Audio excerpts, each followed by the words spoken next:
본생경 카칼루 화관. 이 전생 이야기는 부처님께서 기원정사에 계실 때 대바다따에 대해 말씀하신 것이다. 대바다따가 상두산으로 이끌고 간 500명의 비구들을 사례불가 목건년이 다시 데리고 오자 대바다따는 피를 토하며 고통에 몸부림쳤다. 이 일을 전해 들은 부처님께서 말씀하셨다. 그가 거짓말을 하여 그 과보로 고통에 시달리는 것은 지금뿐만이 아니다. 전생에도 그러하였다. 이어서 전생 이야기를 들려주셨다. 어느 때 바라나시에서 국가적인 성대한 축제가 거행되었다. 방방곡곡에서 수많은 사람들이 모여들어 엄청난 북새통을 이루었다. 하늘에서도 4명의 천자들이 이 축제를 구경하려고 도시로 내려왔다. 그들은 카칼루라고 하는 하늘의 꽃으로 만든 화관을 머리에 쓰고 있었다. 온 도시에 카칼루 꽃향기가 퍼져나가다 모여든 사람들은 한결같이 이 꽃향기를 맡으며 신기한 듯 두렁거렸다. 어쩜 꽃내음이 이리도 향긋할까? 이토록 향기로운 꽃을 지니고 있는 사람은 대체 누구일까? 저 사람들은 우리를 눈치채지 못하고 저렇게 찾아다니고 있는 모양이다. 사람들이 술렁대는 소리를 들은 천자들은 이렇게 소근거리며 꽃향기를 풍기면서 왕궁의 정원에까지 와서 그 불가사의한 힘으로 공중에 떠 있었다. 정말 좋은 향기다! 수많은 사람들이 이 향기에 이끌려 몰려들었다. 이때 왕이 천자들을 발견하고 대신들과 함께 맞으러 나갔다. 오, 청자시여, 어서 이리로 내려오소서. 왕은 하늘을 우러러 말하였다. 이 도시에 무슨 일이 있어 오셨습니까? 우리는 성대한 축제를 구경하러 왔습니다. 천자들은 상냥하게 답하였다. 전자시여, 그 향기롭게 그지없는 화관은 무슨 꽃으로 만들었습니까? 저희들은 그 향기에 그만 넋을 잃었습니다. 왕의 질문에 천자 중에 한 사람이 답하였다. 이것은 카칼루라고 하는 꽃입니다. 하늘에는 언제나 활짝 피어있는 꽃이지요. 왕은 자신도 모르게 앞으로 나서서 애원하였다. 그 화관을 부디 저희들에게 주지 않으시렵니까? 하늘에는 그보다 더 아름다운 꽃들이 피어있을 테니까요. 그러자 4명 가운데 가장 연장자로 보이는 천자가 왕에게 다가가서 조용한 음성으로 왕을 일깨웠다. 정말 미안합니다만 이 카칼루 꽃은 우리들 천자와 같은 이에게만 걸맞는 꽃이지요. 인간 세상에 비천하고 어리석은 사람들에게는 어울리는 꽃이 아니랍니다. 인간 중에 만약 이 꽃이 어울리는 사람이 있다고 하면 그 사람이야말로 높은 덕을 갖춘 인물이지요. 그리고 계속하여 노래를 불렀다.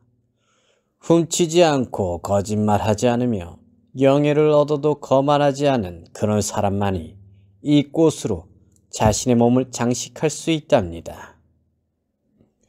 이 노래를 듣던 사제 한 사람이 생각하였다. 내게는 그런 덕이 하나도 갖추어져 있지 않다. 하지만 사람의 넋을 빼놓는 저 향기나는 꽃을 손에 넣기만 한다면 사람들은 나를 덕 높은 인물로 추앙하겠지. 그래, 어떻게 해서든 그 화관을 받아야겠다.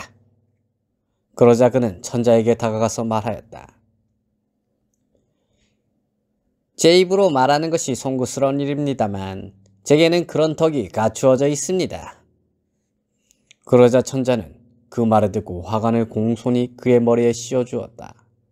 간단히 화관을 손에 넣을 수 있어 사제는 아주 기분 좋게 꽃향기에 취했다.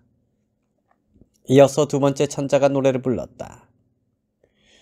거짓으로 재산을 불리지 않고 어떤 재보를 손에 넣어도 결코 교만하지 않은 사람이라면 이 꽃이 가장 어울리리라. 이어서 3번째 천자가 노래를 불렀다.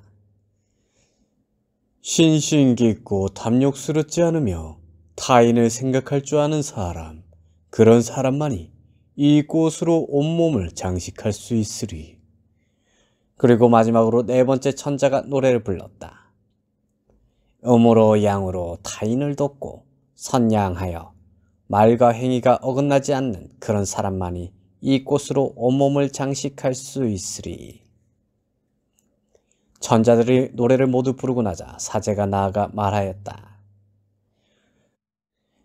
제게는 그런 덕이 빠짐없이 고루 갖추어져 있답니다. 천연덕스럽게 거짓말하는 사제의 말에 조금도 의심하는 기색 없이 천자들은 화관을 전부 사제에게 주고 조용히 하늘로 돌아갔다.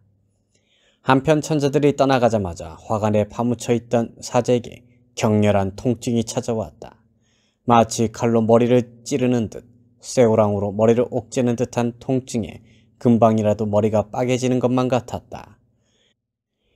그는 끝내 극심한 두통을 견디다 못해 그 자리에 쓰러지고 말았다. 왜 그러십니까? 정신 차리십시오. 사람들의 소리에 그는 의식을 겨우 되찾고 그 통증에 소리 높여 울부짖으며 견딜 수 없어 고백하였다. 나는 내게 덕이 있지도 않은데 덕이 있다고 거짓말을 하여 저 천자들로부터 화관을 받았습니다. 그 때문인지 머리가 아파 견딜 수 없습니다. 제발 부탁이니 이 화관을 내 머리에서 좀 벗겨주시오. 머리가 아파 견딜 수가 없습니다. 사람들은 그의 머리에서 화관을 벗겨내려 하였다. 하지만 아무리 애를 써도 벗겨지지 않았다. 마치 두드려 박아놓은 철판처럼 머리에 딱 달라붙어 떨어지지 않는 것이었다. 하는 수 없이 사람들은 그를 안고 집으로 돌아갔다. 이리하여 그는 그로부터 이래 동안 집에서 울면서 지냈다. 두통은 좀 가라앉는가 싶으면 다시 격렬하게 찾아대는 것이었다. 왕도 가엾게 생각하여 대신들은 불러 모아서 의논하였다. 저 사제는 어리석은 사람이지만 저대로 내버려 두었다가는 죽고 말 것이다. 어찌하면 좋겠는가? 뭔가 좋은 방법이 없겠는가? 대신 가운데 한 사람이 답하였다. 전하, 다시 한번 축제를 여시는 것이 어떻겠습니까? 그러면 그때 찾아왔던 그 천자들이 다시 모습을 나타낼 것입니다. 과연 좋은 생각이로다. 어서 온 나라에 축제를 열도록 영을 내려라. 이래하여 또다시 시끌벅적한 축제가 거행되었다. 그날 하늘에서 천자들이 다시 내려왔다. 도시에는 예전에 그 아름답고 향긋했던 꽃향기가 가득 찼다. 그 향기에 이끌린 수많은 사람들이 각지에서 모여들었는데 그 전보다도 숫자는 더 불어난 것 같았다. 사람들은 저 어리석은 사제를 데리고 와서 왕궁의 정원 앞에 반드시 눕혔다.